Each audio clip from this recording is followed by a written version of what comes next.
Dzień dobry, witam Państwa bardzo. Good morning. Welcome to a session dedicated to housing cooperatives. Today, we are going to take a look at a very specific aspect of those cooperatives to see what is their potential in terms of energy transition and what challenges are faced in relation to that by housing co-ops. They still account for the majority of the housing pool in Poland, and it's a very specific resource because they benefit from great location. They are usually based in the heart of the city, and they are still a resource which will guarantee decent cost of upkeep. And with the spiking energy costs that translate into costs borne by housing co-ops, those friendly prices may be conducive to very different initiatives aimed at cutting energy consumption. These may be very different activities, for example, implemented to change consumer behaviors. And they may also encourage investments in thermal insulation, in boosting the energy efficiency of the building itself. But we need to get ready for this process in many different areas, and this is exactly what we are going to discuss today. And we will be referring to findings of a study conducted as part of en bloc research by the Institute of Structural Studies and the Technical University in Prague. And I will give the floor to researchers Jan Frankowski, an analyst from the Institute for Structural Research, and Wojciech Bełch from the Center of Energy Efficient Constructions from the Czech University in Prague. So thank you very much for introducing us. Can we start? I just need to make sure. So today we are going to present pioneering findings of a study into energy transition in housing co-ops.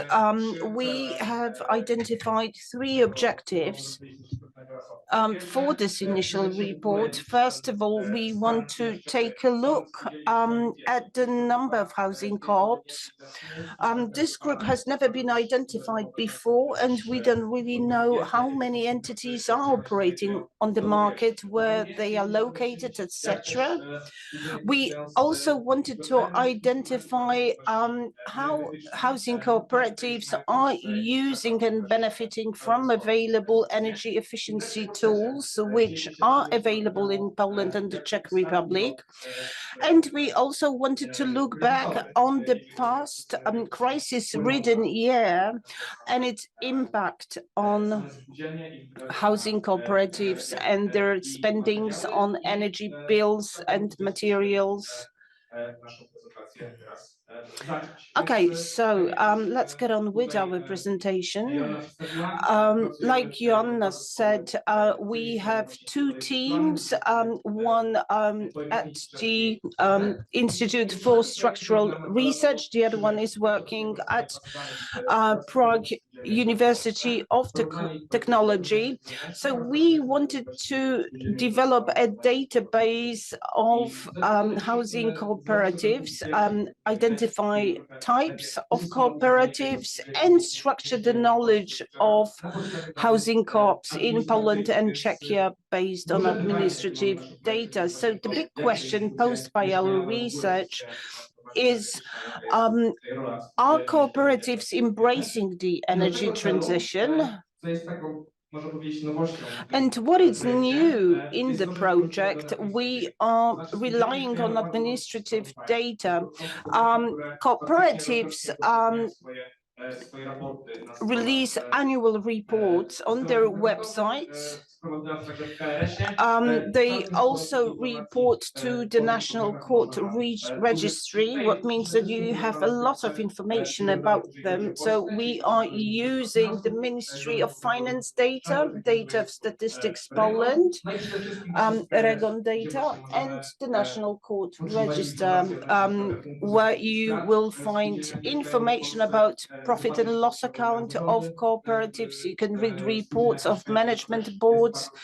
What is valuable information about the quality and facts and figures. So over to Wojtek. Well, in Czechia, housing cooperatives are not releasing as many reports as they do in Poland, but some data is available. These are sources of data we were using because we wanted to make sure that the Polish sample and the Czech sample are based on reliable data. So we have a public register. This is the Czech equivalent of the National Court Registry. This is the Czech answer to Statistics Poland, and IS read, this is the registry of subsidies, which stores information about all subsidies and transfers dedicated to all entities, including natural persons.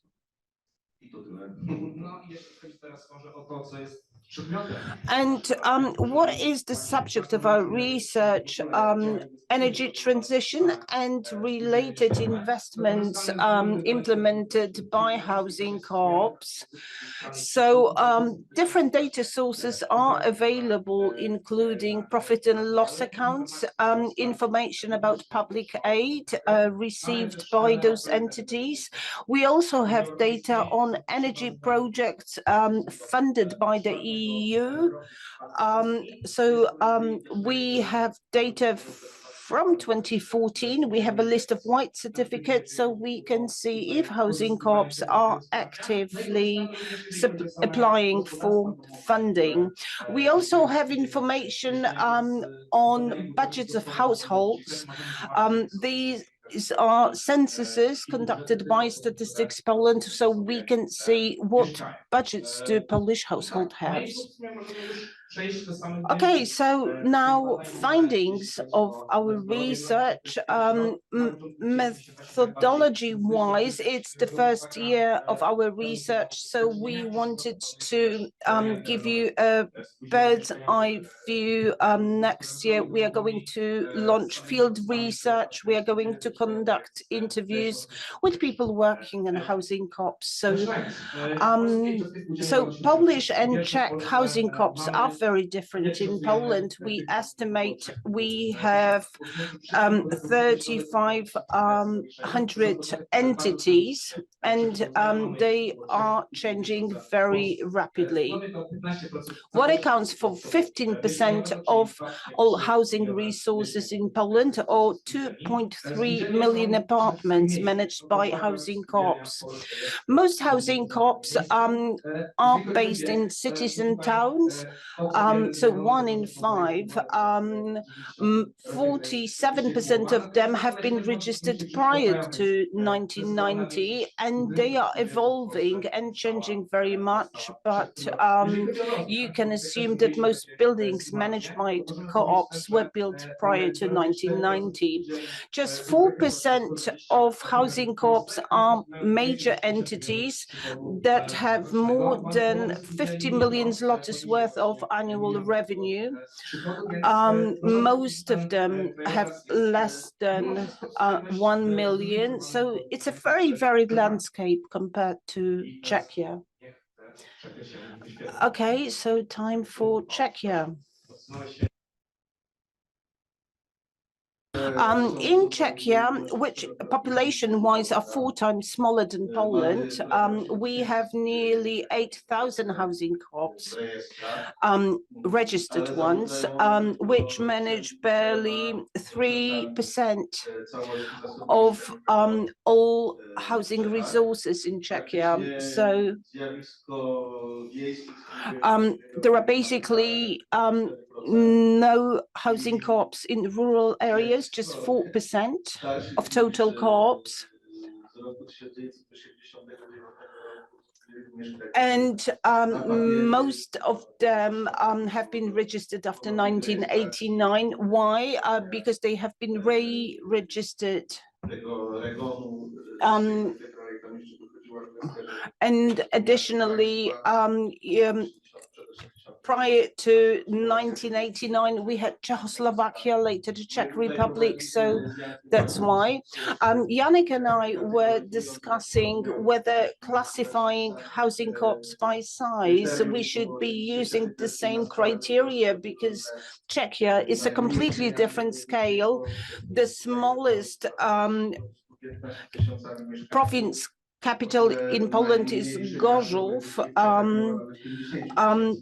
while in Czechia, the smallest capital province has a population less than 50,000 people, and most people living in province capitals, if you ask them, do you live in a big city, they would say yes, because it's a province capital. So my colleague argued that size matters. I disagreed, but after all, we've decided to use the same scale.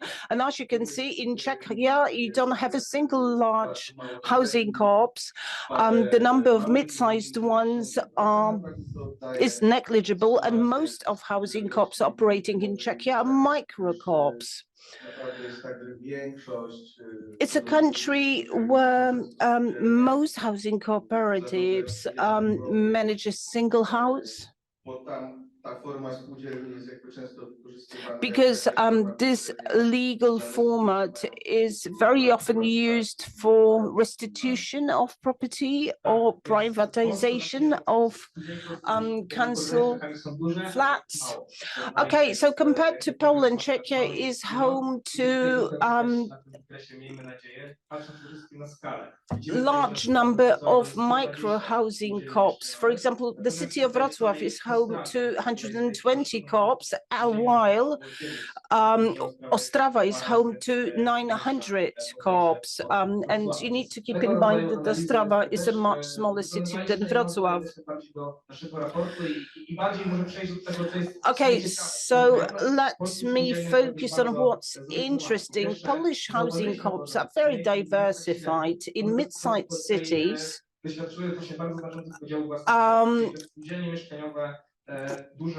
ownership is very diversified, and housing co-ops used to be divided.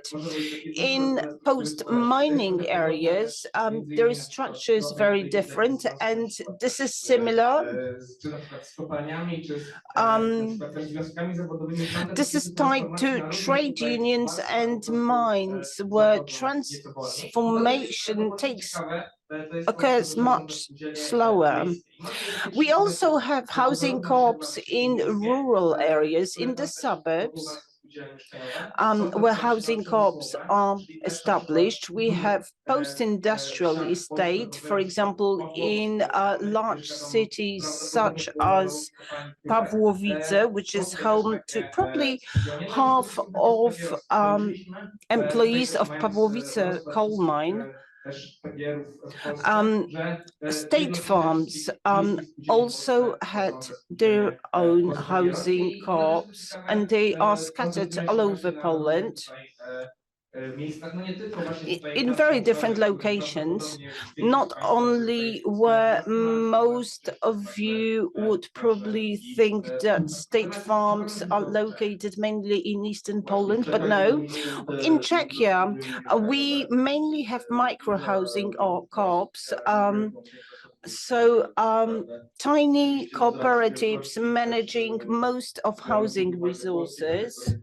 And in Polish terms, we don't have mid-sized cities. We have Prague with 1.2 million population and Brno with 400,000 inhabitants. So it's very difficult to compete with Prague in terms of the number of apartments. And Ostrava, which ranks third, it's the third largest city, but has the second biggest number of housing co-ops. But this is a very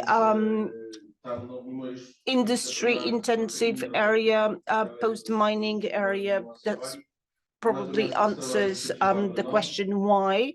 So Ostrava has outperformed Brno, and later we have the category of places not to be, as they say in Czechia. These are mid-sized towns. Some of them are county capitals, some are not. Industry used to thrive there. It's vanished, and all that's left of it are problems. So what you see on the map is Poland is gray and black, what means that the share of housing co-ops in total housing resources in those regions account for more than a dozen%. While in Czechia, you have those islands Wojtek has just mentioned. And this island on the south, close to the border of Moravia, it's atypical. It's the city of Trzebíč. It's a UNESCO listed city where historically there was very strong integration of housing co-ops, and the share is very high because there is one leading housing co-ops which was established when 9 co-ops merged. So okay, so what is the revenue of housing co-ops? Because this is one of the key variables. Unfortunately, information about revenues are not very available in Poland. Well, the Ministry of Finance has this information, but is reluctant to share it. It's revenue of residents living in apartments managed by the housing co-ops. It's 1 kilometer by 1 kilometer square. So it's fair to say that these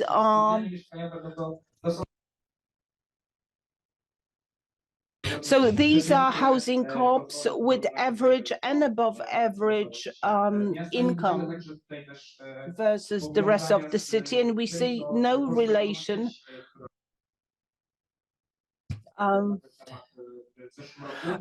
It also correlates to findings of other research. We see no correlation with an energy poverty hotspots, so it's fair to say that it's fairly average distribution. Unfortunately, we had no sufficient data to analyze Prague or other Czech cities in such great details as our Polish colleagues from Warsaw did. But we have figures which we have received from a representative questionnaire survey. We were asking respondents to quote income and type of accommodation they live in. And we've learned that housing co-ops are home to people with the lowest income. Perhaps those who rent have even lower income, but you can see vivid differences. Residents of housing co-ops are well behind the national average. Later,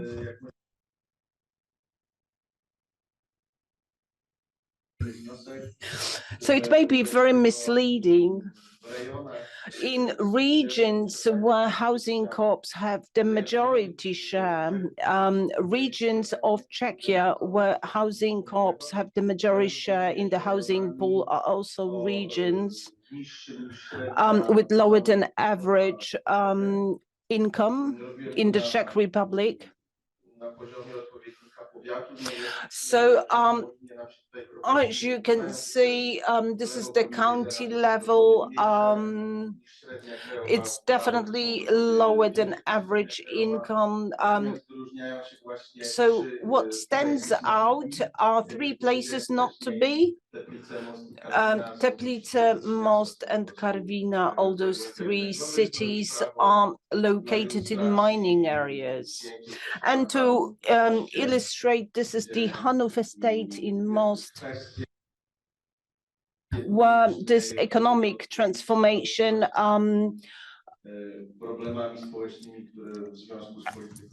has been exacerbated by other problems. And when after political changes, the problem came to a head, and right now decision makers need to take some actions. So that's your initial look at housing cooperatives in Poland and in Czechia. Now, investments in energy and energy transition. Now, with this information, we wanted to see how many cooperatives have benefited from various types of funding. In terms of state aid, we see that 2/3 of public cooperatives are benefiting, big ones, medium ones, and some small ones. Thermal modernization, the premium from BGK from the previous decade and the current one, 17% of cooperatives have benefited from the thermal modernization premium. In terms of grants and subsidies from the EU and blended instruments available from the Infrastructure and Environment Program from the previous perspective and the current one, just 6% benefited, and just 5% applied for white certificates. We don't know whether cooperatives are using loans.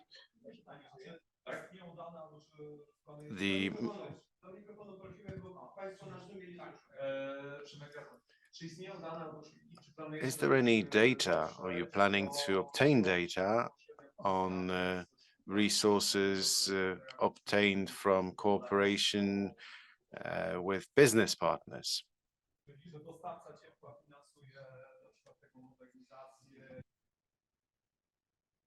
It's an interesting idea. Well, maybe you can recommend where to go in search of this data. Is this a situation when we should go to the heating organization or elsewhere? Idrakowski, a property manager. You have no data for loans for thermal modernization. 100% of housing communities and cooperatives are working with loans because the thermal modernization premium is only payable when you take out a loan. So even if the cooperative doesn't need loans, they take out loan for a brief period of time to obtain this thermal modernization premium. We were focusing on EU resources loans. That's where we can get, because we cannot get data from private banks. Banking secrecy prevents us from obtaining this kind of information.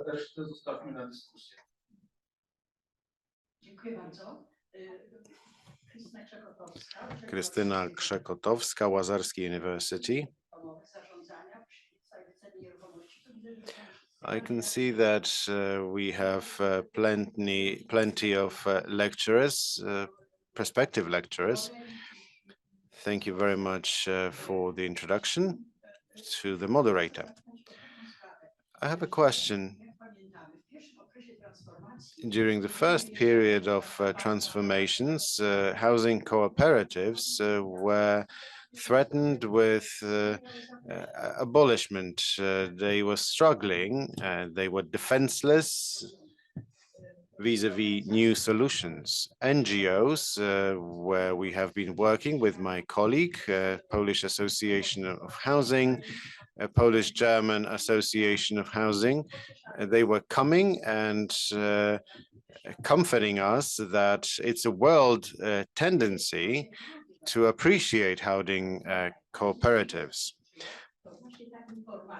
And I was really happy when I learned that big cooperatives are able to make important investments. They were being condemned as abysmally large organizations that were completely intransparent.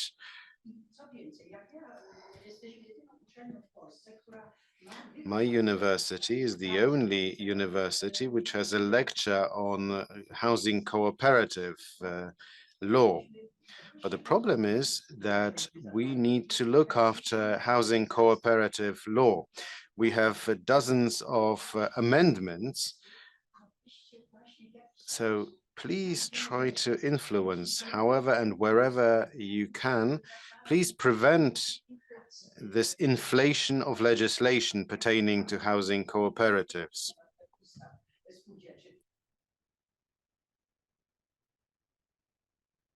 We are researchers rather than policymakers, so we're not trying to do it.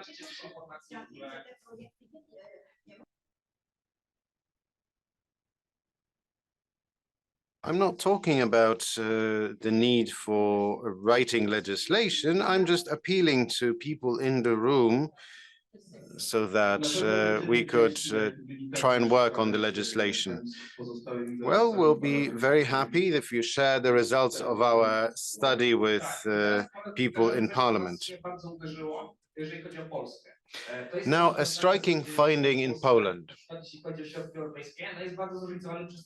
Very different situation in terms of use of EU resources in Poland.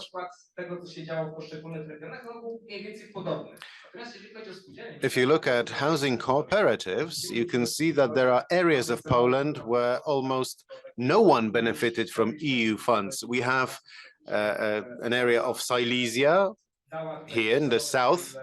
This is where the government has given specific money for investment. We have the regional policy of Eastern Poland to subsidize housing cooperatives. And we see a number of regions where nothing is happening or very little. And there are regions which are offering attractive loans, fixed term, fixed interest. So you can see that this landscape is very diverse. We took a look at the situation in Czechia, and you can see that money is going to two specific former mining regions, the Upper Silesia, Ostrava, and northern Czechia, Mostecko-Usteckie basin, with many brown coal, many lignite mines. But you can see that aid stretches along the northern border with Germany and Poland. This is for historic reasons. Until the end of the Second World War, these were highly industrialized lands with a strong German majority, where the Germans were developing industry. Then they were banished, and industry did not survive in communist times. There were internal displacements of people. So this was an area left behind, and that's where the state is now providing aid, not just for housing cooperatives, but also to housing cooperatives.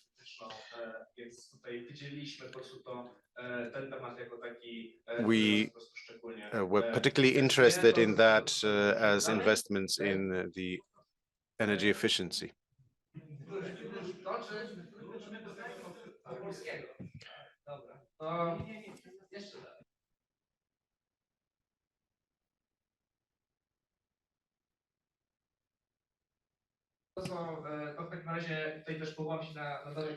Right, let me quote the National Statistics Institution.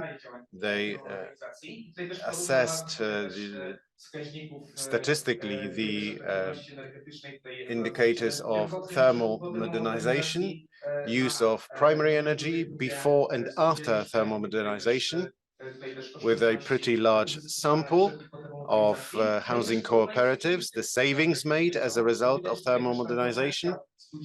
You can see that the potential of cooperatives to save is slightly smaller than in the case of social housing, because cooperatives have been investing money to date.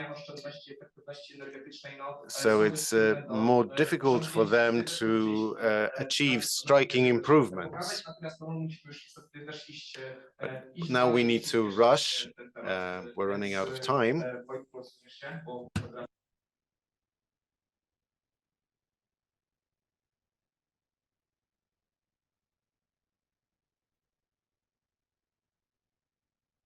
It was not my radiation preventing you from switching slides. Now, the crisis, the energy crisis in Polish and Czech housing cooperatives. We have data from the National Court Register, and most cooperatives have filed reports for last year. So we were able to investigate the P&Ls of those cooperatives. Not all of the reports were available, because not all reports are filed in XML format. Some are still in PDF, but we have a sample of 1,700 cooperatives. That's 50% of cooperatives that are reporting credible data. You can see that the share of spending on energy, it has increased by 21% since 2017. Energy spending is not everything that is rising. Minimum wage is also impacting the spending of cooperatives.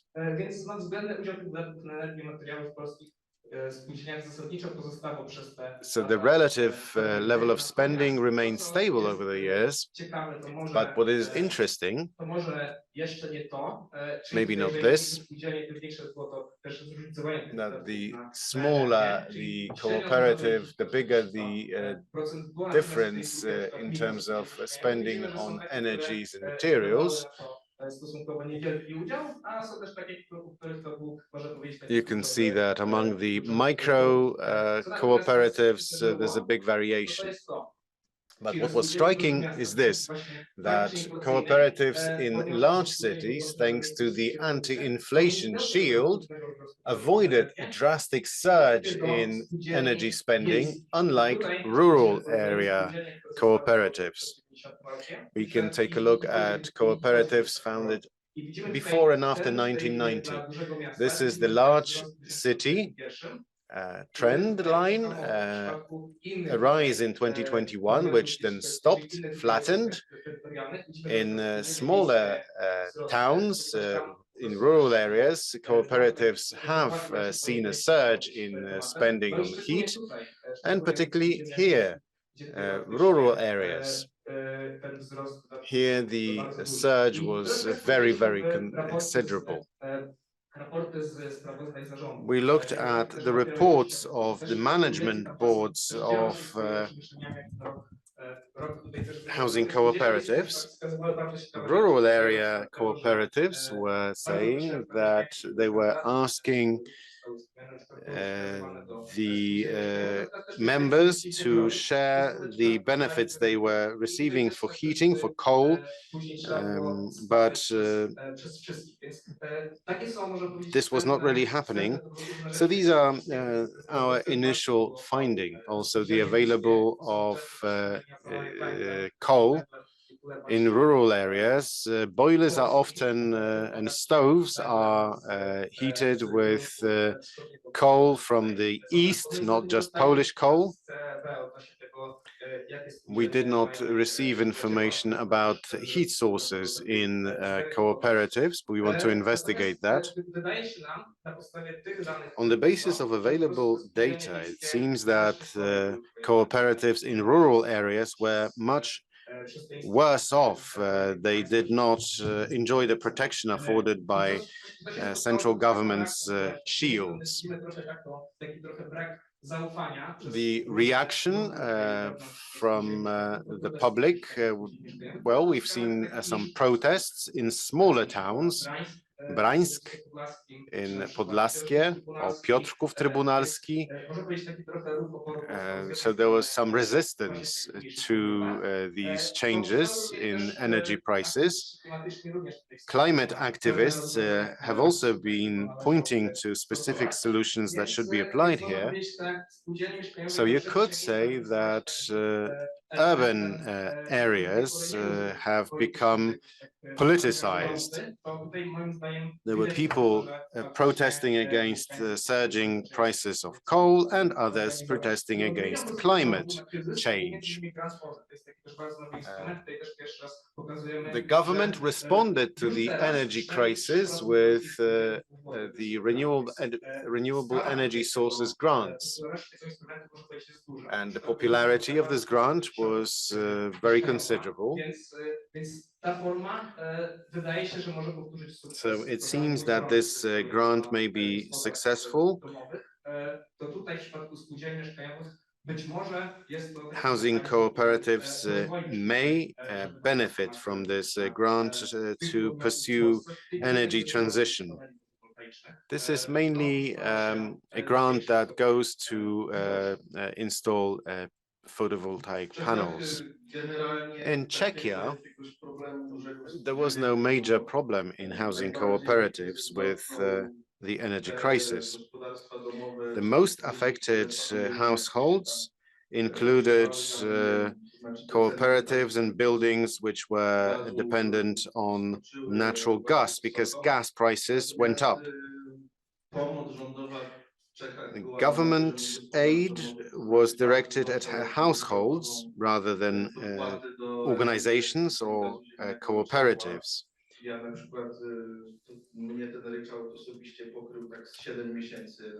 I got a payment from the government personally to cover 7 months of energy costs. Before the energy crisis, what Czech cooperatives were struggling with was that buildings were leaving cooperatives to try to disconnect from district heating.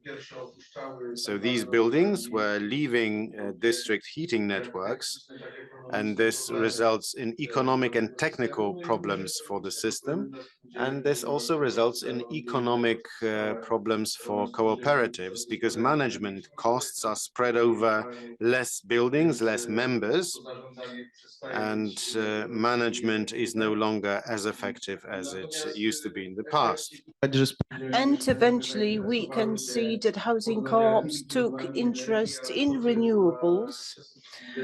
But what Czech cooperatives find interesting in those energy sources is not that they are clean, they have zero emissions, but the point is they are autonomous, they give independence, and the price of electricity will not be dependent on Putin's political decisions or some mysterious international market prices or even a power plant operating in the region. So I'll skip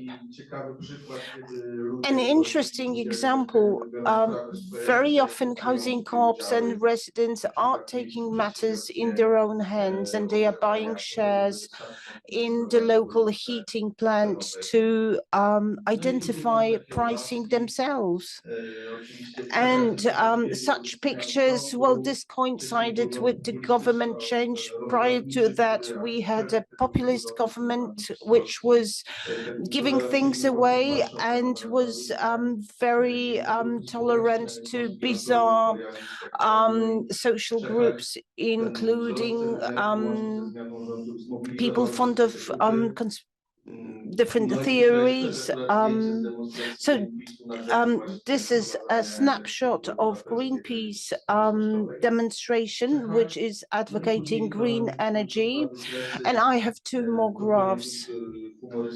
A bit tongue in cheek, because Czechia claimed we were the best during COVID pandemic in terms of gas prices. Halfway through the last year, they ranked the European charts. So in Poland, we tend to complain about high prices. Do visit Czechia. As you can see, Czechia is ranking 4th in terms of gas prices in Europe. We are still a paradise in terms of gas prices. Okay, so right now I would like to give the floor to you and our panelists. Key findings from our study that may provide us with food for thought. In year 1, we have identified that Polish and Czech housing co-ops are on different stages of institutional stages, what may have an impact on the flexibility of their reactions and adaptation to changes. We have noticed that different instruments make larger housing co-ops more resilient to changes and a spike in energy prices.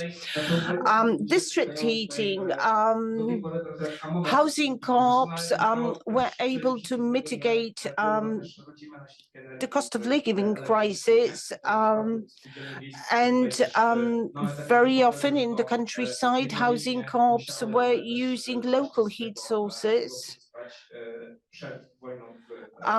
which was not necessarily the case before Russian invasion on Ukraine. And because housing co-ops come in very different sizes, Poland is home to much larger ones. In Czechia, we have micro co-ops, and we don't have such trends like in Czechia that an individual building may leave a housing co-ops.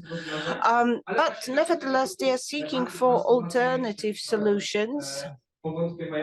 There are also many doubts as to decisions which are not very transparent, and something that we find striking, and Wojtek has seen it in the Czech Republic, in Czechia, that renewables are perceived as a sure way for savings, and they are not perceived as green and emission-free options. Okay, so that's everything from us. If you are interested in the report where you can read much more, please scan the QR code in the top right corner or visit our website, the Institute for Structural Studies. Today's presentation has been uploaded on its website, and right now I would like to encourage you to join our discussion. Thank you very much.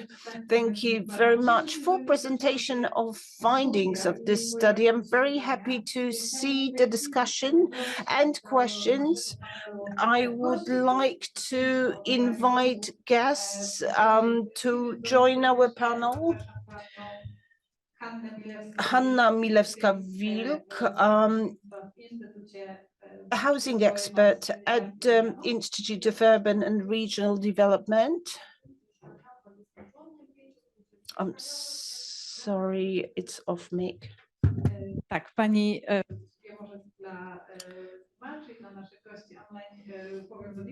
Okay, so let me repeat it to the microphone. Hanna is wearing two hats today.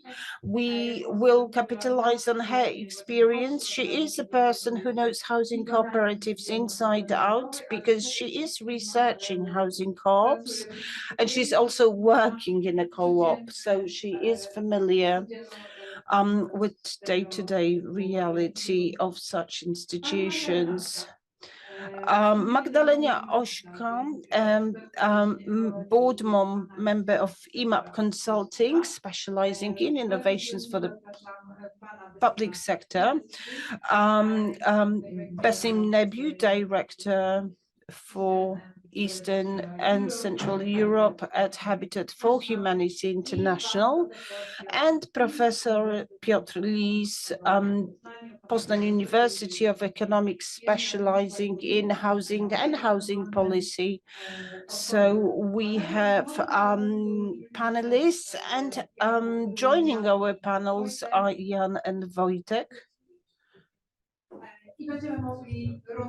And we can start our discussion with questions from the floor about the presentation, or perhaps you would like to share your comments. Panelists are encouraged to comment too, and later we will proceed to discussion about areas of particular interest. Would you like to take the floor and comment on the presentation?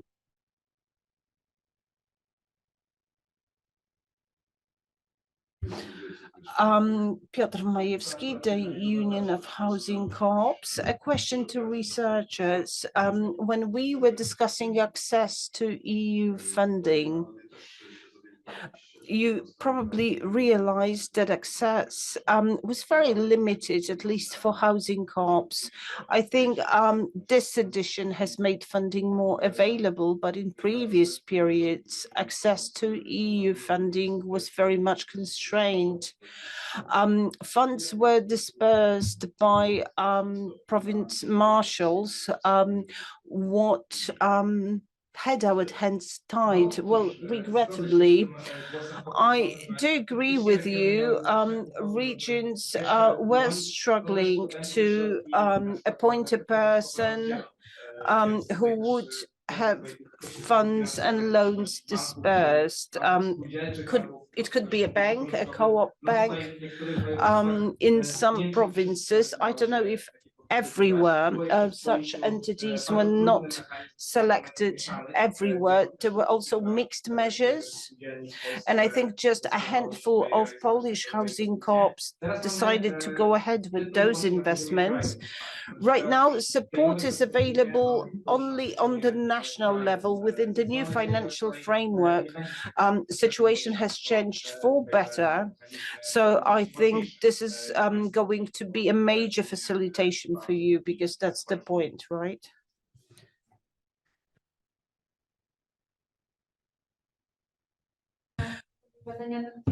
I'm working on my doctoral thesis on land owned by Warsaw-based housing co-ops.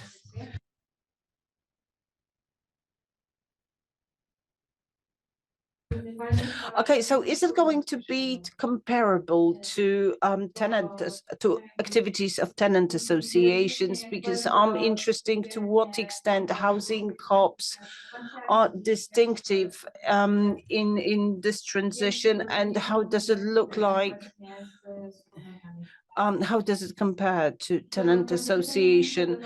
It's probably a question not only to researchers, but to the representative of housing co-ops.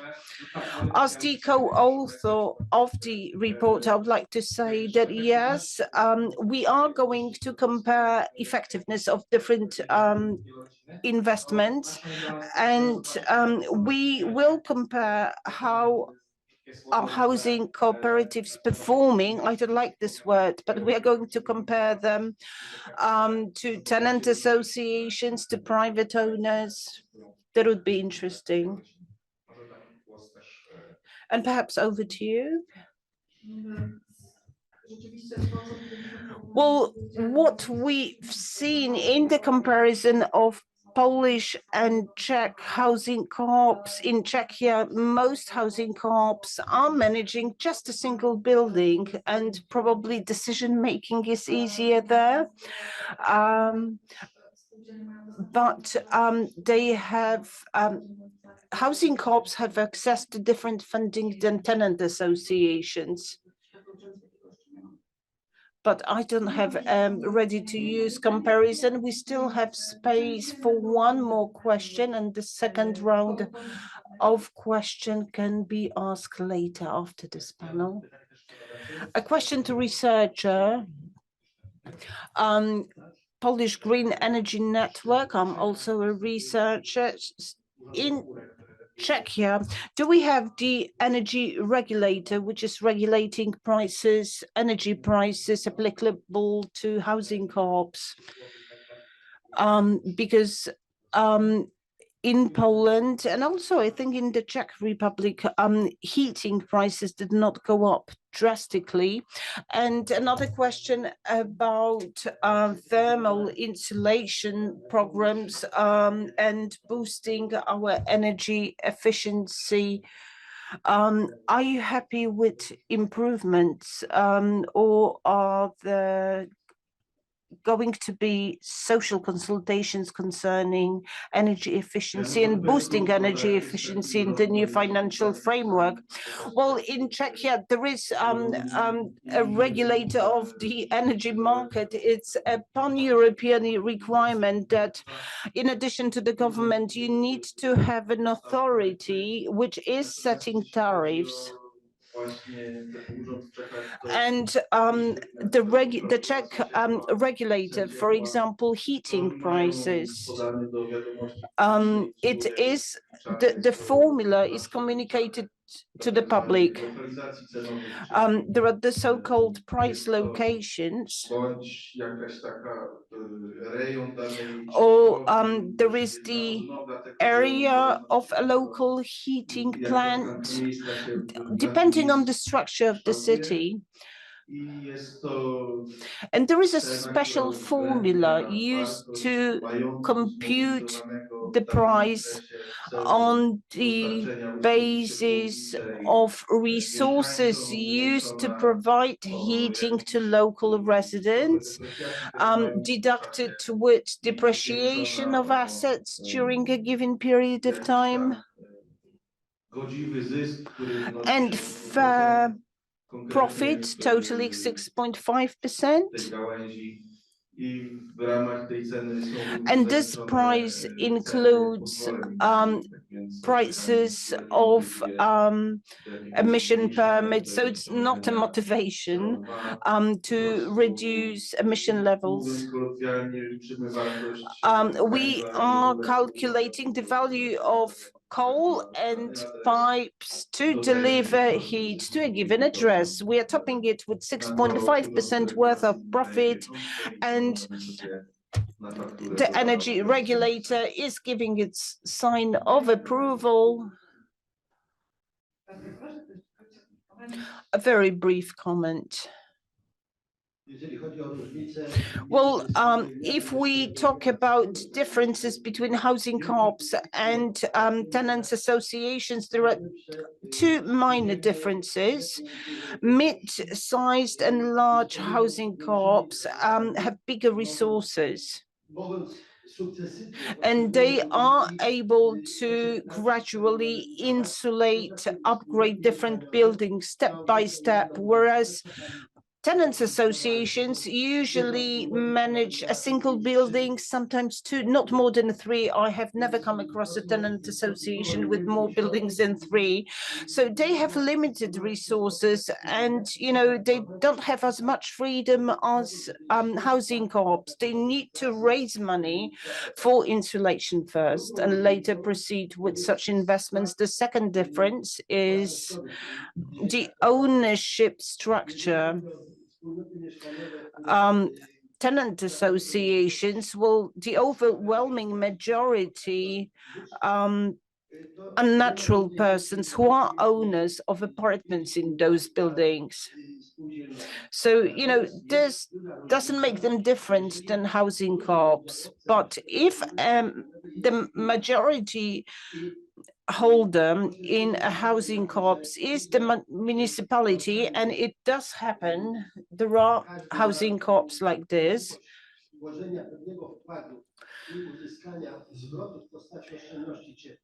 For example, if you want to invest some money to receive savings, energy savings later, you need to keep in mind that these savings benefit the tenant, not the municipality, because tenants pay for heating. So if bills are reduced, it is beneficial for tenants, not for the municipality, which is why municipalities are very reluctant to provide funding.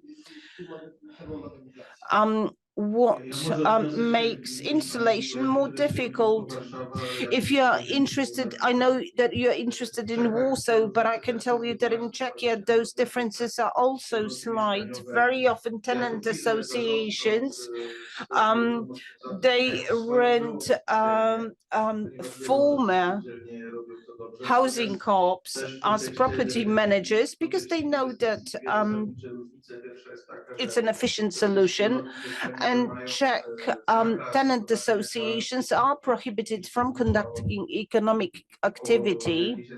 So when we are talking about energy communities or civic energy, housing co-ops can apply for a license and generate electric energy on the roof, while tenant associations cannot do it. And there is also a huge difference in the access to and the price of financial instruments. For example, resources for a housing co-ops. This is, the pool of assets they hold.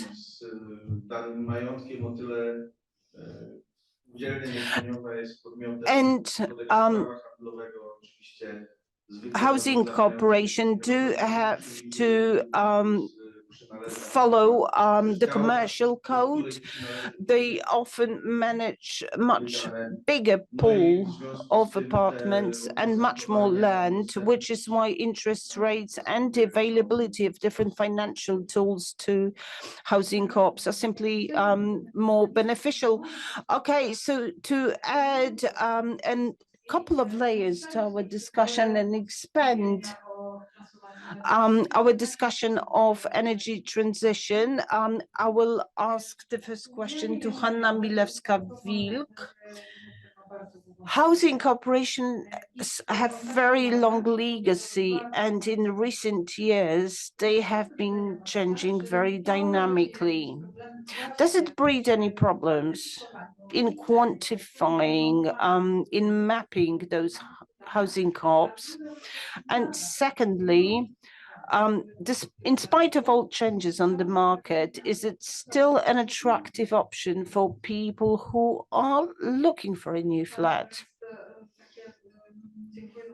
Well, thank you for this question. The first question about quantifying housing co-ops and what is in fact the impact of housing co-ops on the pool of apartments.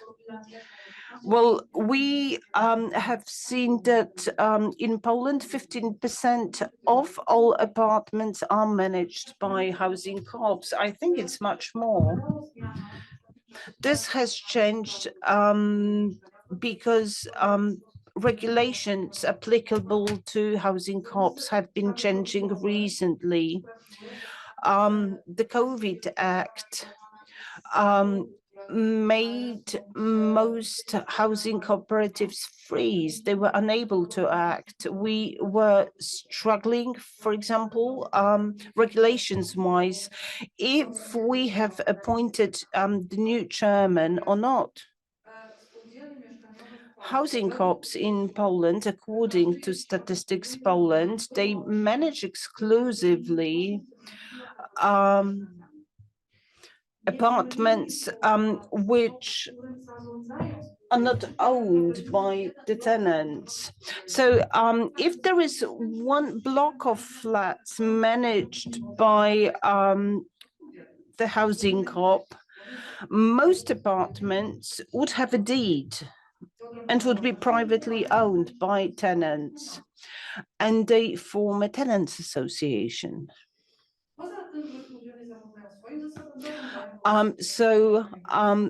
Very often, in addition to managing its own pool of apartments, housing co-ops are also managing tenants associations or apartments located in buildings of the co-op. So these are legal and organizational nuances.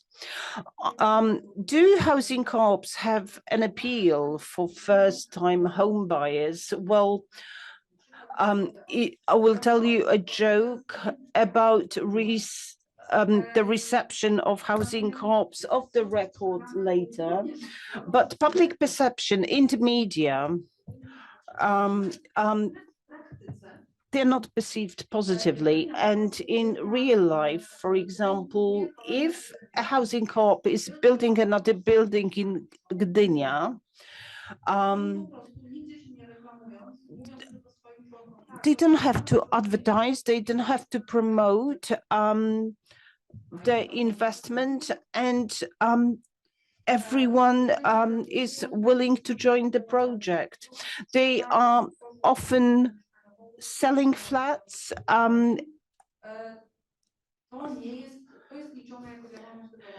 and this is classified as development activities, so Statistics Poland will not mention it. They are not taking out loans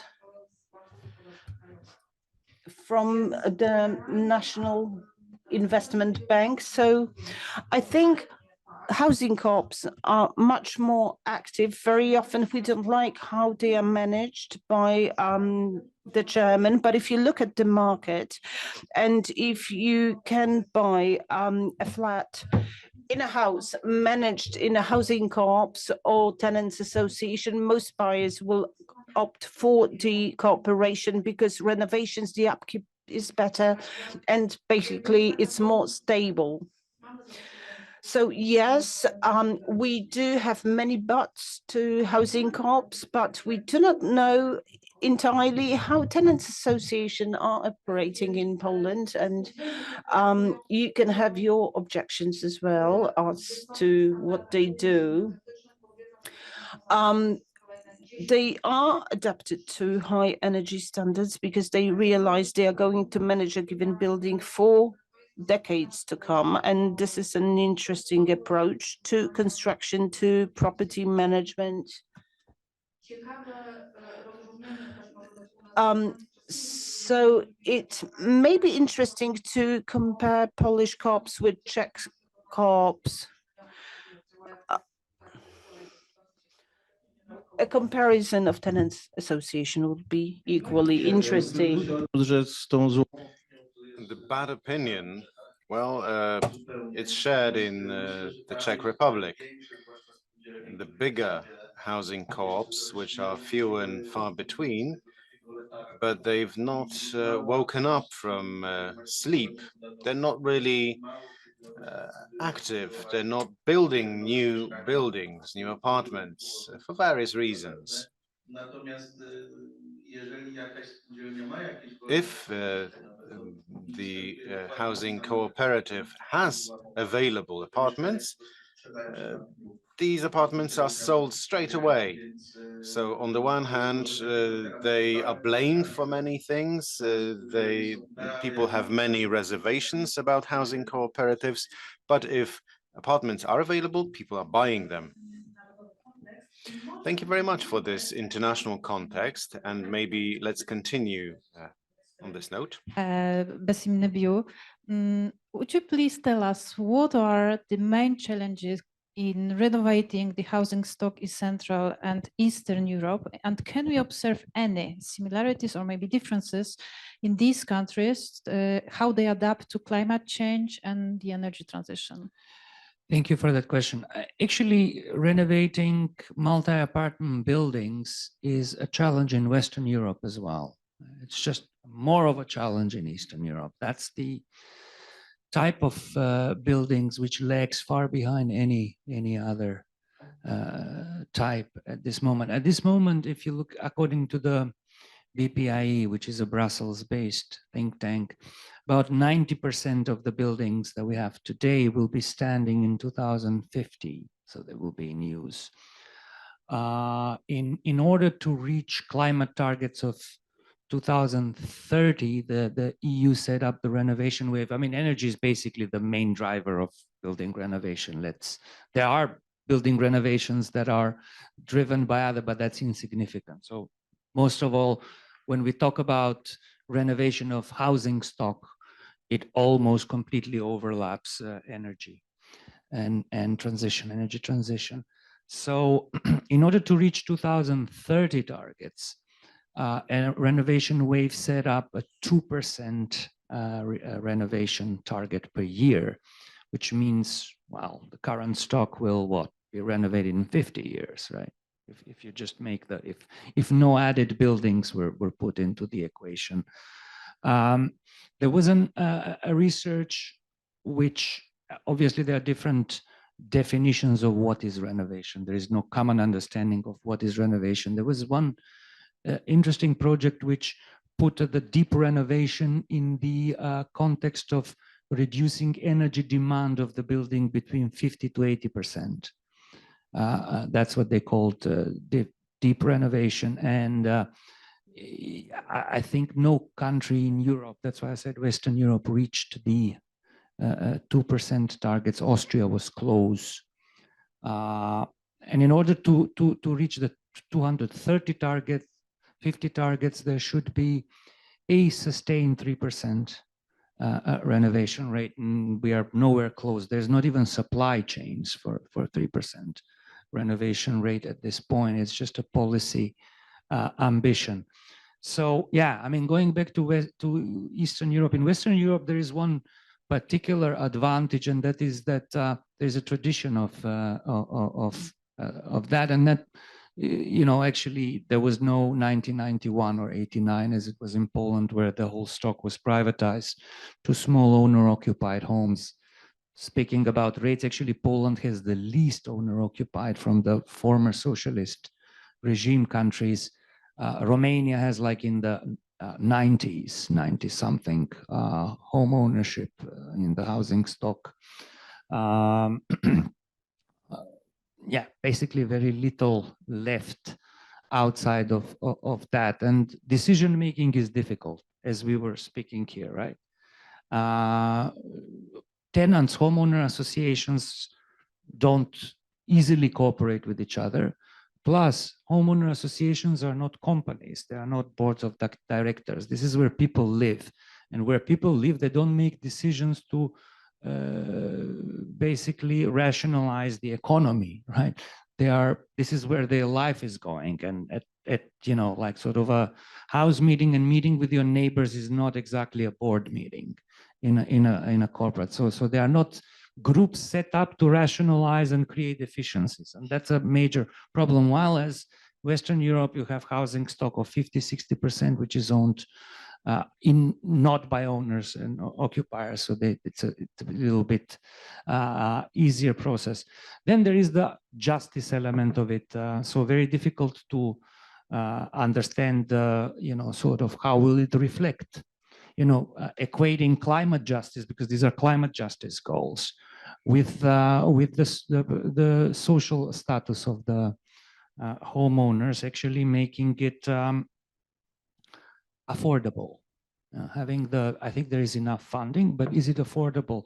Usually what the property owners in the West would do, they would pass it via rent to the tenants in lack of protection mechanisms. Here it would mean increased maintenance fee to the apartment, and drastically increased. The question is, can they afford it? And most of the laws are, you know, 51% or 66% of the homeowners need to make a decision. That's a major block, right? Who will facilitate that? How will that decision made? Do they have enough reserve funds? Can they access the loan? How do you decomplicate the entire maze of running that? Again, these are not, the gentleman said, these are one building homeowner associations, et cetera, et cetera. So I think, and maybe we'll discuss that later about the housing cooperative, but I think simplifying the regime of managing multi-apartment buildings is a key to creating. This is not at all in the energy policy, it's not in the climate policy, it's in the housing policy. It's a purely housing thing. Clarifying, simplifying, maybe deregulating would make it linear and simpler to pull it out. Even if there is funding, that doesn't mean, and there will be a lot of fund, there is already enough funding, it doesn't mean there would be enough renovation.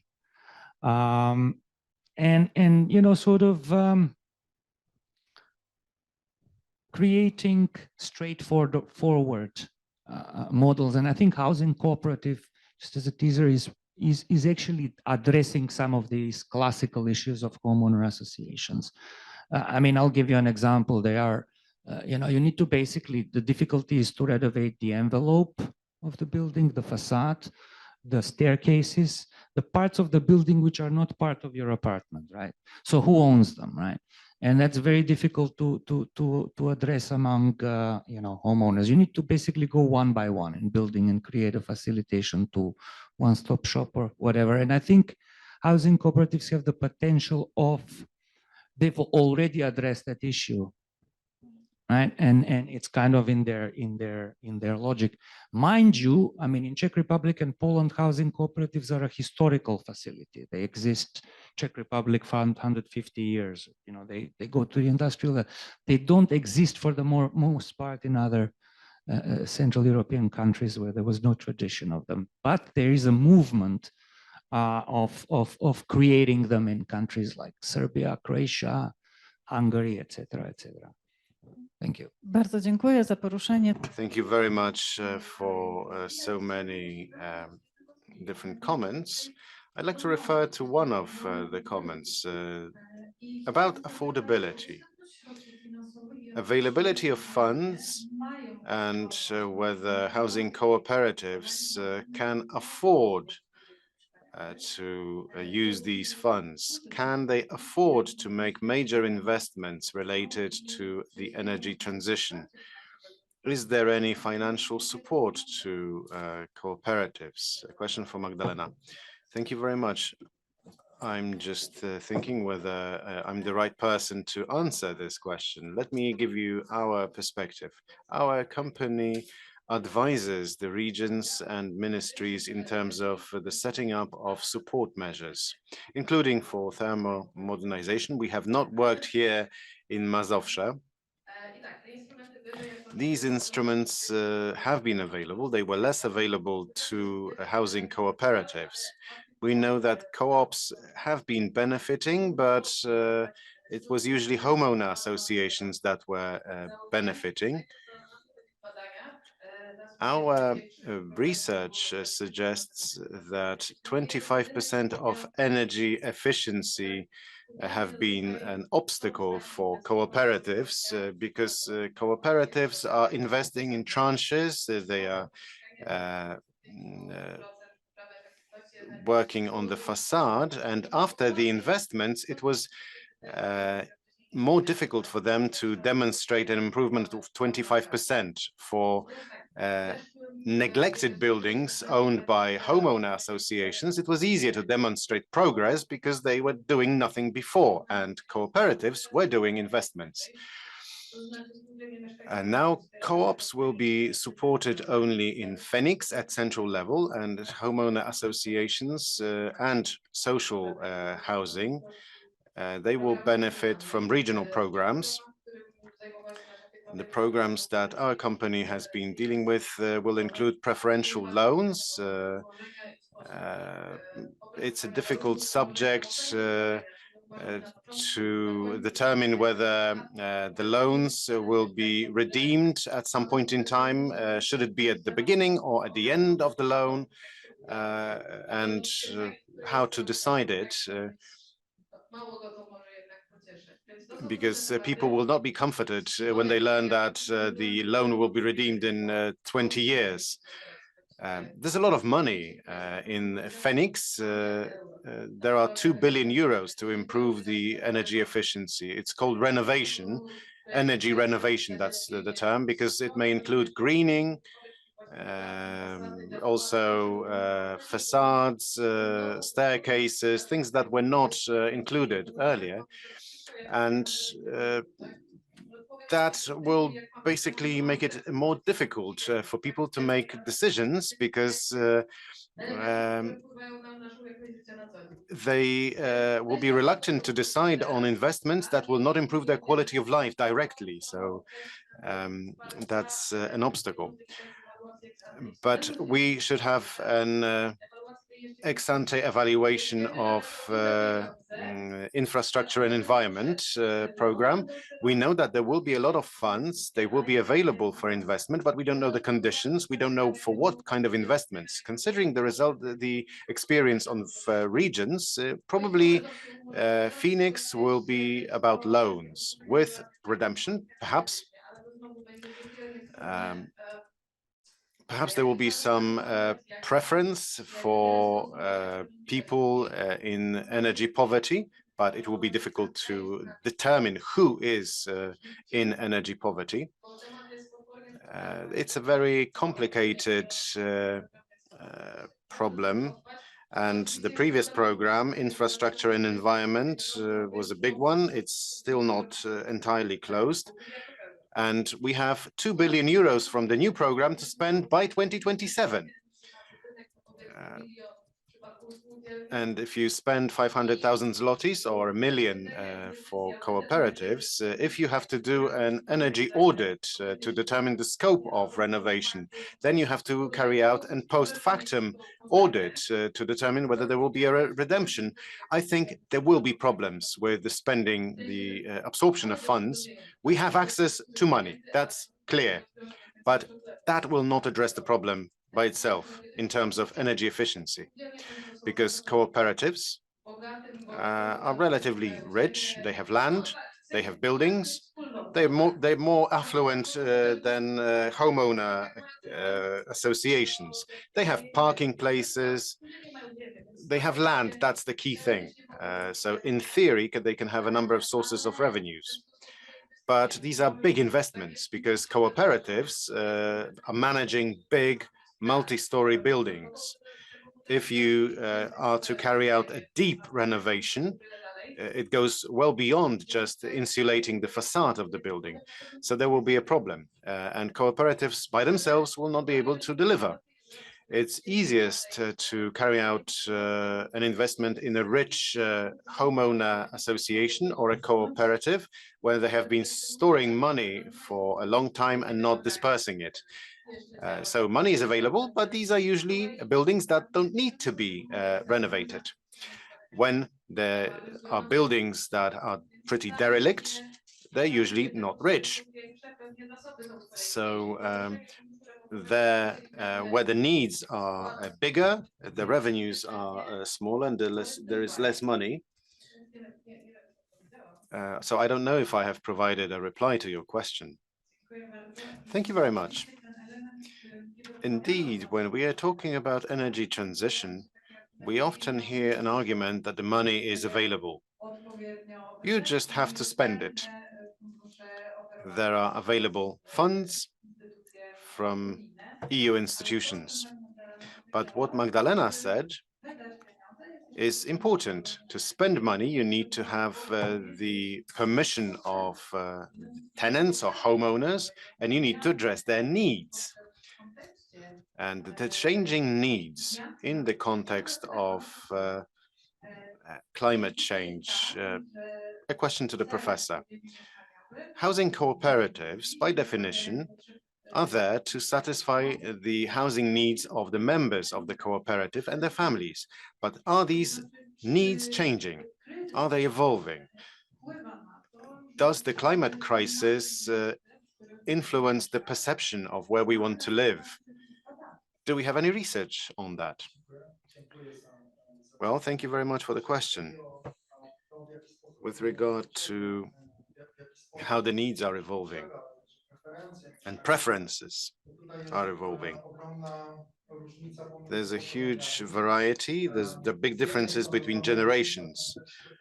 On the one hand, it's a difference in terms of beliefs, attitudes to environmental protection, climate protection, between Generation Z and others. And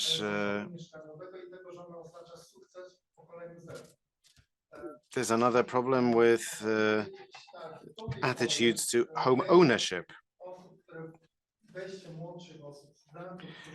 To date, younger people who will shortly become more active players on the housing market, in their opinion, pro-environmental approach and climate protection is very significant. They will be trying to get into the areas and the forms of housing that protect climate, that are pro-environmental.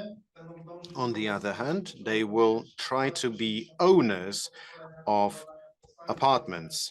80% of people, that's confirmed by research, 80% of young people will want to own houses and apartments.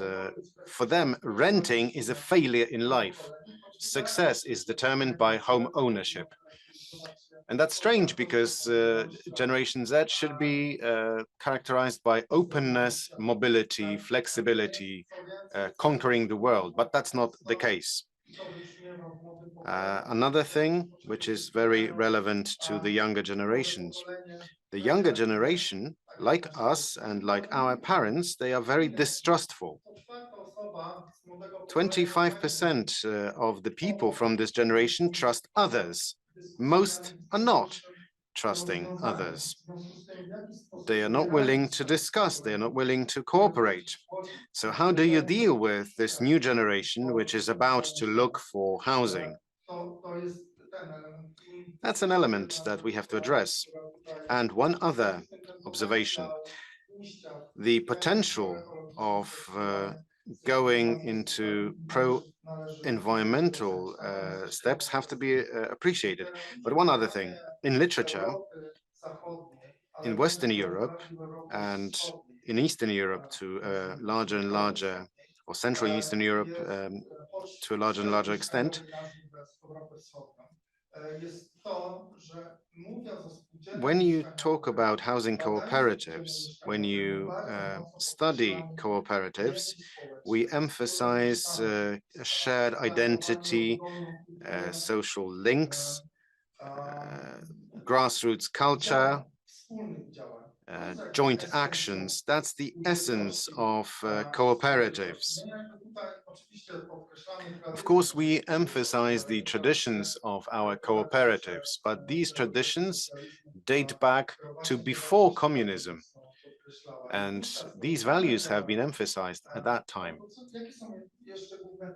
What are the other trends in housing? We've not heard that.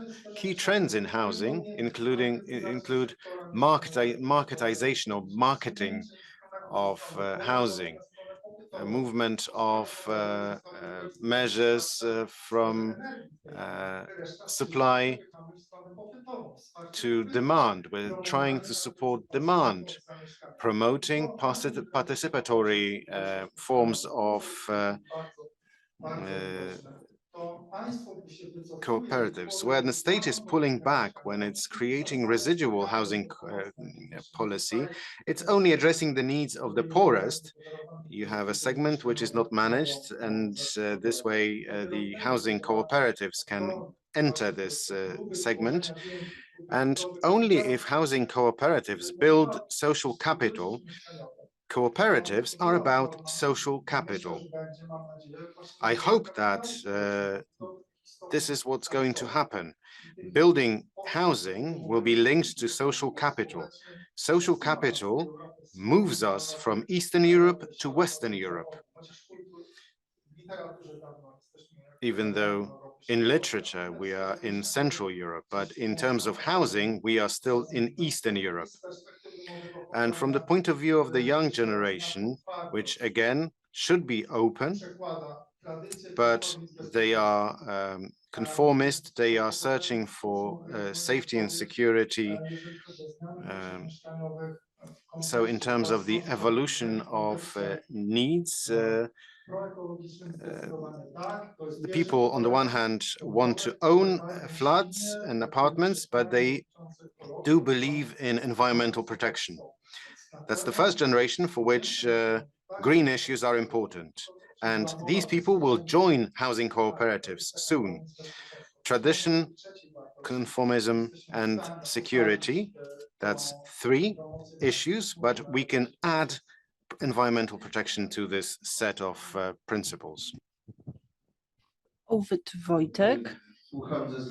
I'm astounded because I have lost touch with young people from Poland several years ago, but I wanted to ask you, you've said that for the first time we hear about sustainability, but there is also conformism, and young people are longing for their own flat. So Gen Z is sitting by the desk in a bank and is taking out mortgage loans. So where's the trade-off? I had spent time at university and right now I want to have a flat. So will environment protection come into this equation? If 80% of people want to own their home or flat and 40%, so half of 80% are going to do something else. It's astounding. Even economists say, I'm not going to estimate the profitability of this investment. I need to own a home or a flat because otherwise I will be perceived as a loser. So still 80% of people from Gen Z want to own a house or flat, but they also focus on environmental protection. So perhaps choices will be different, the way they will be choosing flats and house. They will be opting for those investments which are eco-friendly, which are green, which are aligned to their values and beliefs. So when we are talking about the pool of apartments that have an appeal for this group, they must be green, because this is going to be a game changer for a very long time in the housing industry. And I hope we are going to go green eventually to a greater extent. And we have voices from the floor. We still have time for one more question or two. Znowu 2, ale to drugie pytanie nie było odpowiedziane. Cezary Czempik Polska, the Green Network Poland, because I'm sitting on the monitoring committee in Wielkopolska region, and we have funding for thermal upgrading of social housing, council flats, and I know that homeowner associations are not included. So will this division not make funding of thorough insulation more difficult if we are going to differentiate between apartments owned by tenants and those owned by housing co-ops? Because we have 60-40 split. Perhaps it's going to be a roadblock. And another question, the current standard of energy efficiency, is that our overarching goals?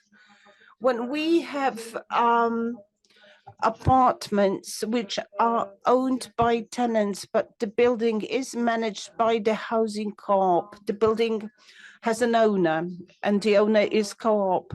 So insulation can be paid with funding allocated to the housing co-op. And if the housing co-op is only the manager, then we are talking about tenants association. mieszkania, osoba, właściciel może. And if, to make things even more complicated, member of the homeowners association, maybe also a member of the housing co. What will be the guarantee? What will be the main success factor? Because we are talking about means and measures and funding that was available and is not. I have an impression that 50% of housing cooperatives that are managing a single apartment, and to some extent homeowners associations, they are struggling with access to knowledge. They don't know how to select the right technology. There is no oversight. And very often they are told by contractors what to do and how to do it. Because I think the first wave of thermal upgrading was a botched job because the foam was too thin, the layer, and we don't know what to do with it today. Balconies were not insulated, etc., etc.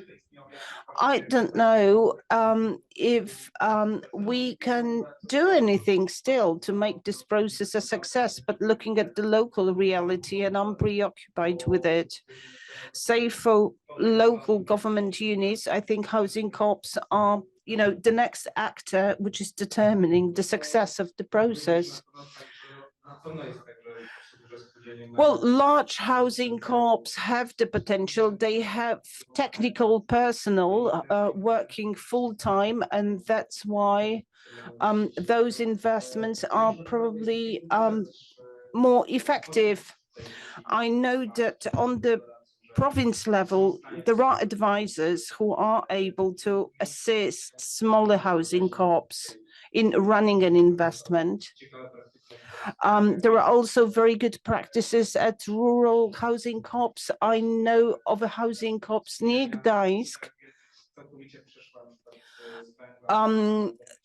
They are ultimately decarbonized. They are no longer using coals. They have solar panels fitted. Why?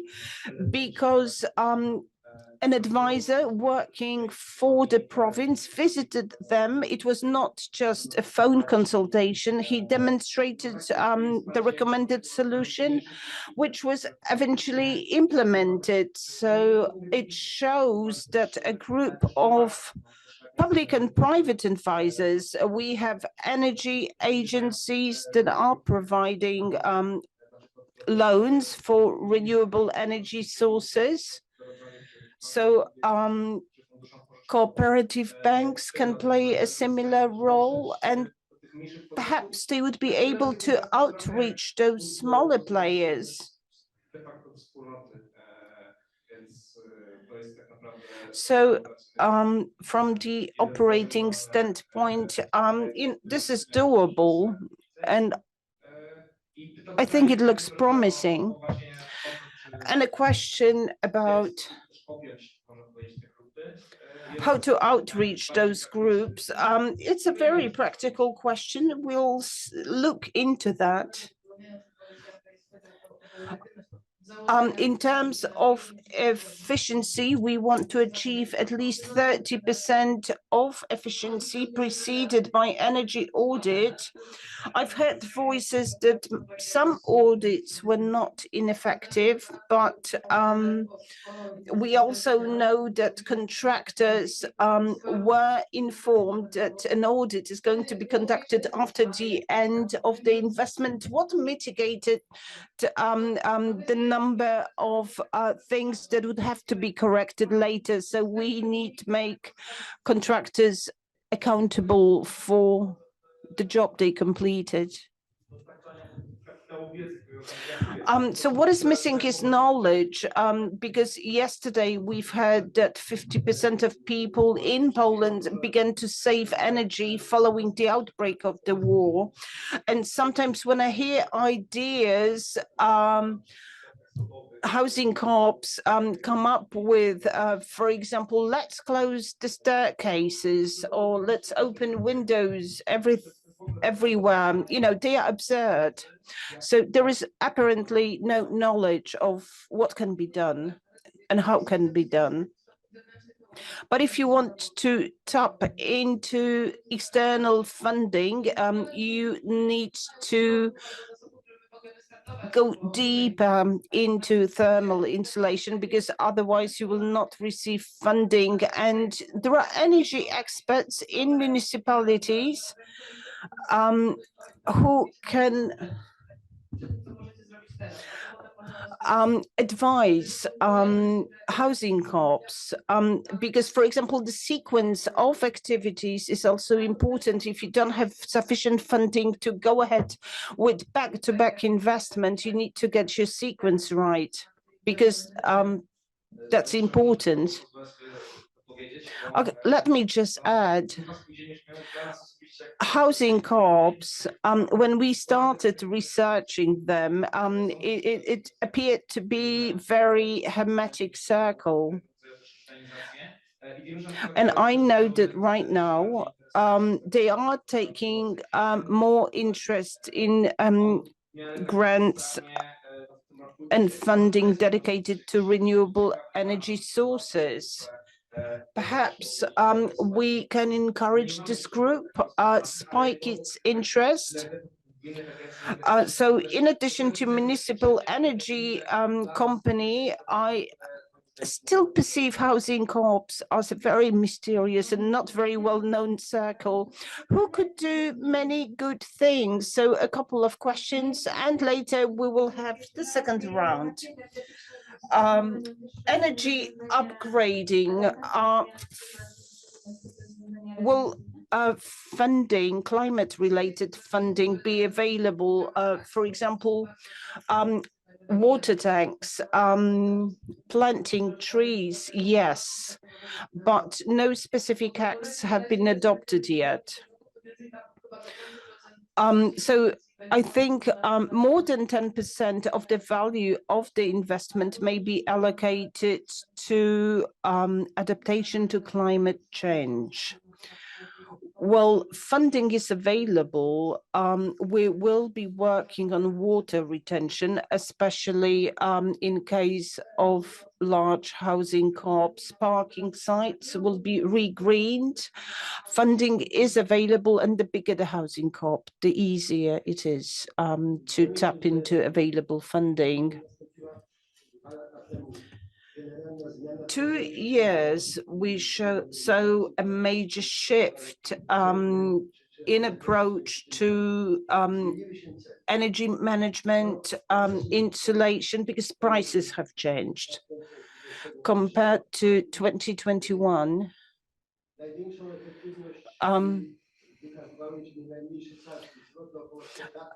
the biggest return on investment was guaranteed by replacement of windows.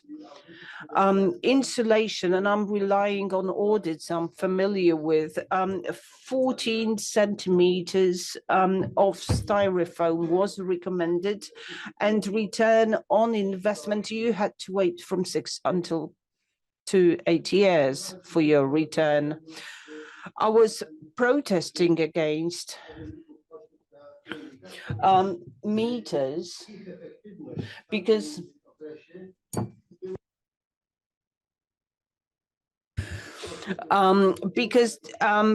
it was more expensive to have them serviced than compared to savings. Situation has changed completely. With the spike of energy prices, I'm very much in favor of metering, and in my housing co-ops, I am sitting on a metering committee. What has changed are terms and conditions of insulating, for example, 14 centimeters, safe for balconies, because with balconies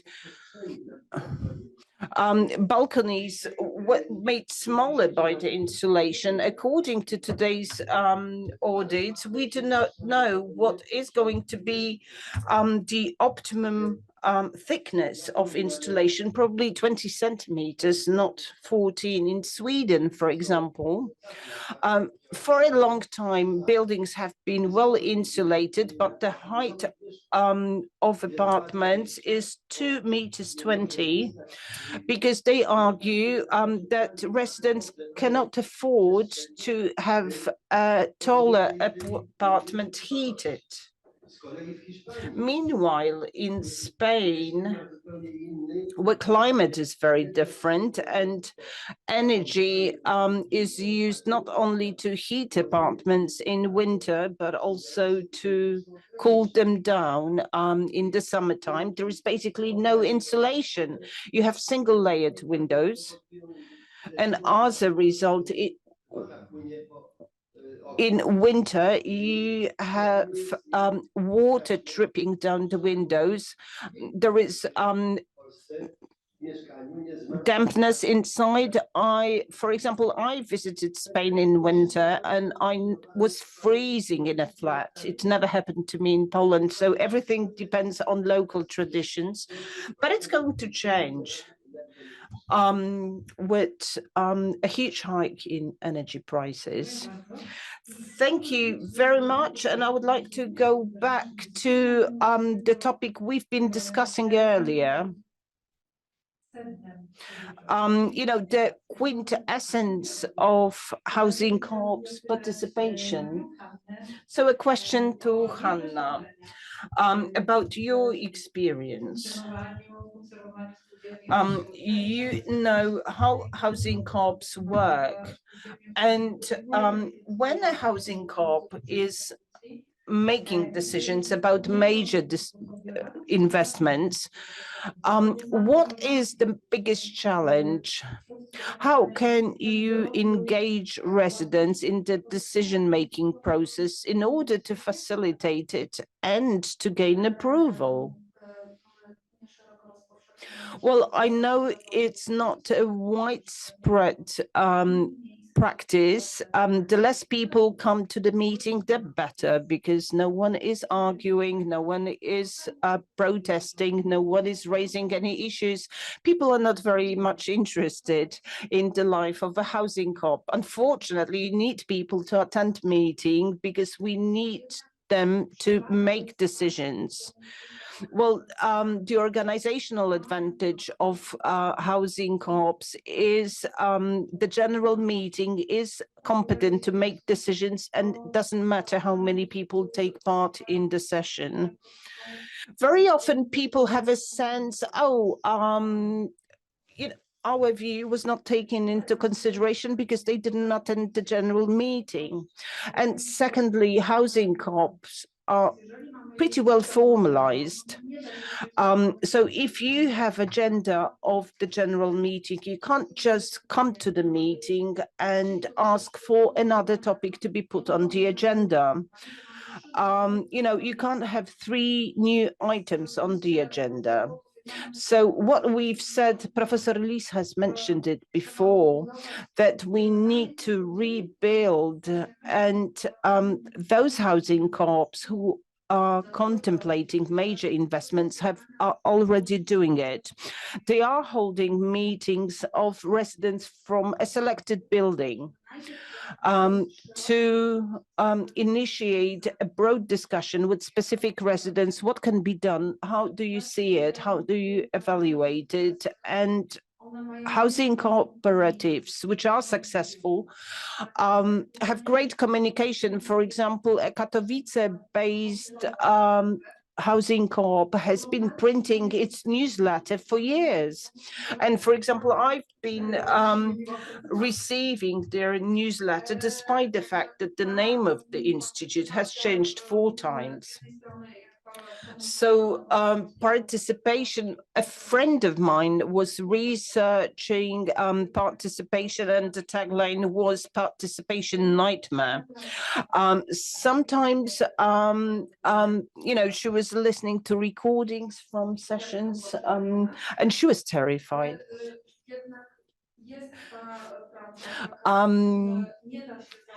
You can't make all decisions relating to a major investment during a single session. You can't do it when you are taking baby steps. For example, a Wrocław-based housing co-op has built a solar energy plant on the roofs of its buildings. It's now adding heat pumps because it received a grant.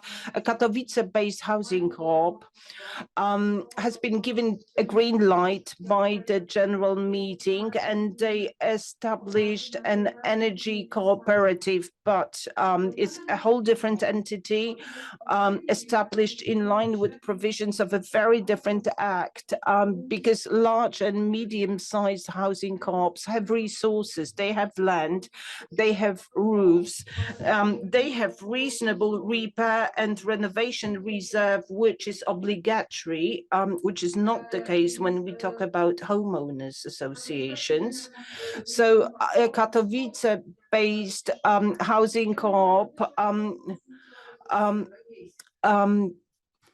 found it difficult to operate its solar energy plants, because in Poland, local solar energy plants can be only operated in rural areas. And you need to remember that multi-story buildings and such buildings constitute the majority of housing resources. So right now, they are fairly easy to insulate. They are painted in very strange colors. We can still consult architects who have designed them years ago. So, so after insulation, it's going to be prettier. We are replacing internal installation to boost effectiveness. But we need to admit that fitting solar panels on the roof of a detached house offers much more savings than installation of solar panels on a block of flats.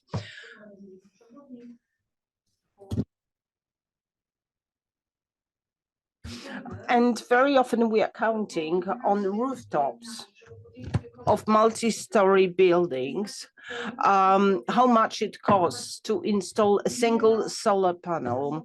And very often it's not going to be effective if we are talking about a building which is 16-story high. What we need is ventilation and air conditioning in summertime in those buildings. If you tell the residents it's going to be cooler in summertime, everyone is going to say yes, yes, yes, even if you have to wait 15 years for your return on investment. So this is a very important point. We need to pinpoint needs, especially urgent ones. And I want to ask you,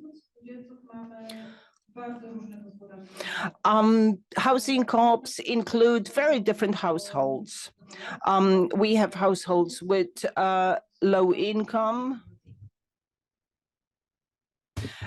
To Besim, would you please tell us if the housing cooperatives can effectively address or mitigate energy poverty? Do they have the capacity for it, and do they have any possibility to address this issue? I would like to talk about what are the advantages. Why is it easier to do a housing co-op vis-a-vis homeowner association? But please have in mind there's 3% of the stock in Czech Republic. That's pretty low, and 15% in Poland. So, but there's certain lessons we can learn from housing cooperatives which we can apply elsewhere, and that is connected with.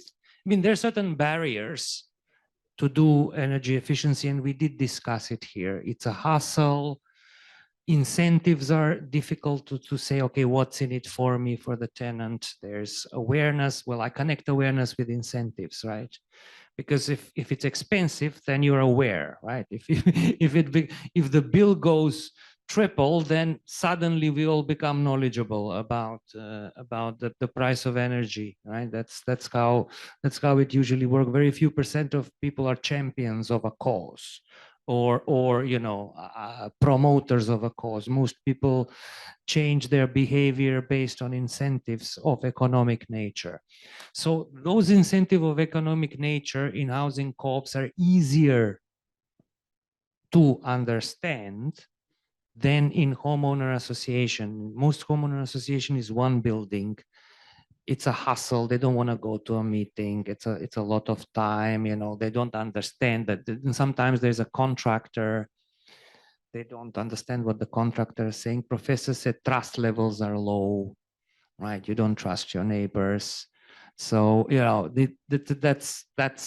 those are the types of barriers which I think housing you know, homeowner associations have more than in a cooperative setting. So I think cooperative setting is probably better because it also has technical people inside for the most part. If they are not too small, they can understand the incentive, they can explain things, and I think they can play the role of social facilitation. It is necessary to have social facilitation of homeowners inside. So I think there would be an interesting case to support and maybe make some advantages. I said earlier that for this, you know, at the current rate of renovation of building stock, which is 0.2% EU level, we need 500 years to renovate the building stock, right? So it can't be, right?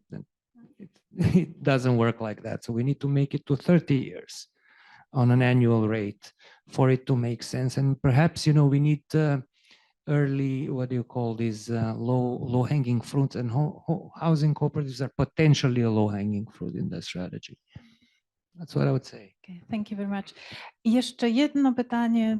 And one more question to Piotr.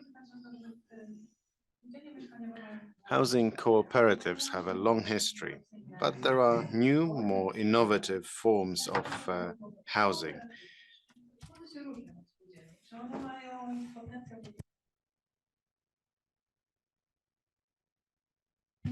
We have a new format, which is a difference. In English, it's the same cooperative, but in Polish, it's kooperatywa rather than spółdzielnia. So this new cooperative is based on 3 pillars: joint design,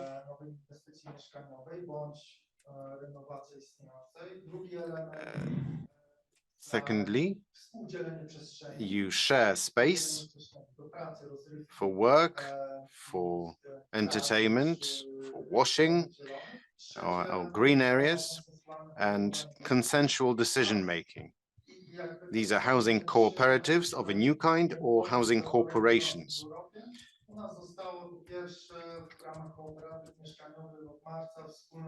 So we have seen the ability to set up these new cooperatives since last March.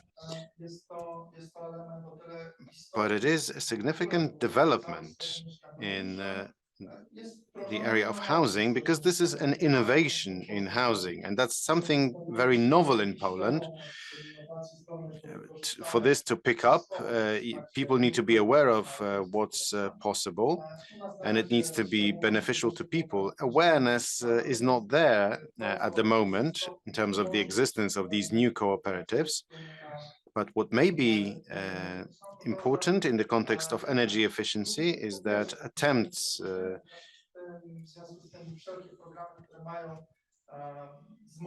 at introducing programs encouraging people to cooperate are very difficult.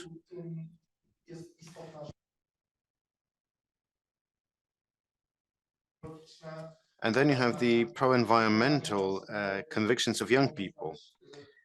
Maybe this new cooperative is an option for them, but it will continue to be a marginal type of cooperation, and it will not remodel the housing architecture that we have collaborative housing.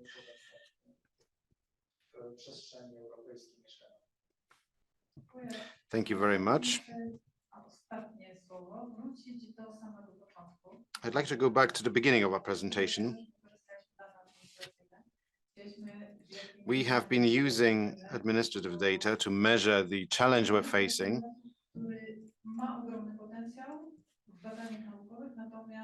We were trying to measure the potential of the stock,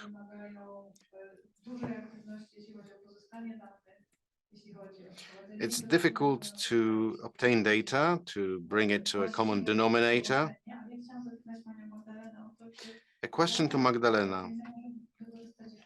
Can we use administrative data in a different way, rather than just in scientific research? Does it have potential for evaluation, to be used for evaluation? Well, I would have to know what data we're talking about specifically. We've seen some information that will enable us to create a context for public policies. But if we don't have very detailed information about the location of cooperatives, the energy characteristics, the resources available, that's not enough. It's a good starting point to determine what the problem is, the problem of situation of cooperatives and energy efficiency. But we would need to add to this data information about homeowner associations and their buildings and social housing, municipal housing. Perhaps we need cyclical surveys to get us more information, which is not available right now. That would enable us to determine what investment needs there are. It's probably not feasible per annum, but every few years it would be good to have this survey to tell us where we are, what we managed to do, and where we're going. Because we continue talking about the fact that we need to improve energy efficiency, that we can improve several percent a year, but without detailed information about the starting point and then measuring progress, we will not get anywhere. So we need to combine administrative data with more information about these buildings. It's a good starting point, but we need to have more information. Thank you very much. Our time's up. Thank you very much for this dialogue, not just with our panelists, but also with those present in the room. And I think we can continue our conversations over coffee. Thank you very much. And I encourage you to read our report. Thank you very much.